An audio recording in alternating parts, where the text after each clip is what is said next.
O razlozima naglog odlaska ministra Marića saborski zastupnik Domovinskog pokreta nije htio spekulirati, ali iznio je nekoliko zamjerki. Mislim da je svjestan da nas čeka jako teško razdoblje, financijsko, dakle vrijeme jeftinog kapitala, jeftinog zaduživanja je prošlo vrijeme i mislim da je on duboko svjestan toga da će se uvjeti na tržištu jako pogoršati i možda je procijenio da je bolje otići još dok ima kakav takav ugled u javnosti. Bartulica kaže kako je u Saboru upozoravao o Marićevim propustima, pogotovo zbog skupog zaduživanja na financijskim tržištima.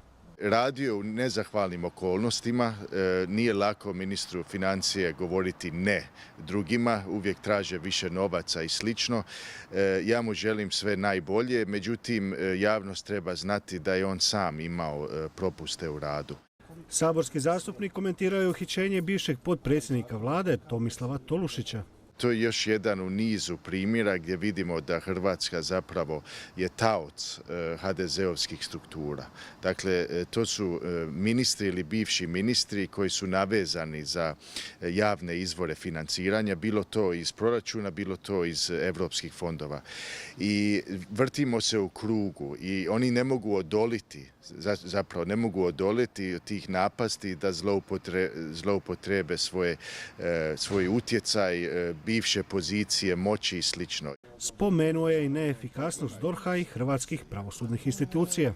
DORH i rad DORH-a općenito ne ulijeva povjerenje. Dakle, ja sam više puta o tome govorio. Dakle, mi nemamo procese koji se brzo završe. Imamo i neki slučaj gdje se događa i obrat pa ispadne da nevini su uhićeni i procesuirani. Prema tome, DORH bi trebao, ne znam da li je to kadrovski problem, ali sigurno najbolji ljudi nisu u DORH-u.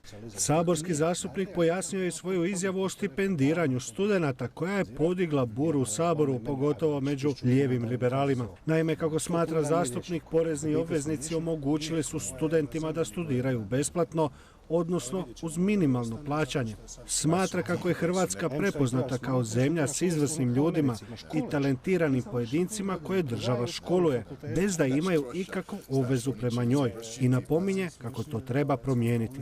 Sve košta, sve ima svoj trošak, pa tako i školovanje. Dakle, ništa nije besplatno i htio sam poručiti zapravo ono suprotno. Moji argumenti nemaju veze sa socijalizmom, niti sa sužavanjem slobode, nego zapravo svako pravo i na neki način privilegija studirati bez plaćanja snosi odgovornost i neke obaveze. To je logično, tako je svugdje u svijetu. I upozorio sam da liječnik koji specijalizira ima određene obveze prema ustanovi koja je to omogućavala. Mora određene godine odraditi. To ne znači da smo Sjeverna Koreja. Niti to da ako znanstvenik ode na Fulbright stipendiju u Ameriku, ima godinu dana istraživanja i rada u Americi, da mora po ugovoru se vratiti u Hrvatsku, ne znači da smo mi diktatura, nego svaki ugovor logično traži i definira prava i obveze. Ja sam za veću slobodu i ono što bi liberali trebali primijetiti u svom izlaganju,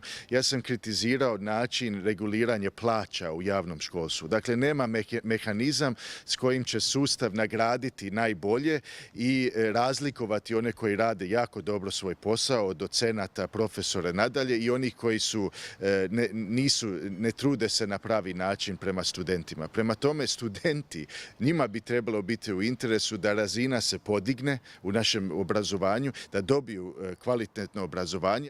No dodaje kako država snosi jedan veliki dio odgovornosti za odlazak studenata iz Hrvatske nakon završetka studija. Također smatra da ako ne promijenimo sadašnji mentalitet, kako ćemo ostati bez stručnog kadra i biti još ranjiviji nego što smo to danas. Država ista koja financira, i to je, ja ću podsjetiti, to su 17 milijardi kuna iz proračuna ide u školstvo, ta ista država koja puno toga omogućava, kasnije sprečava napredovanje i zapošljavanje jer nemamo dovoljno ekonomskih sloboda. Radna mjesta su vani. Pa se postavlja pitanje, je li dobro da hrvatski porezni obveznici de facto subvencioniraju stručnu radnu snagu za druge zemlje?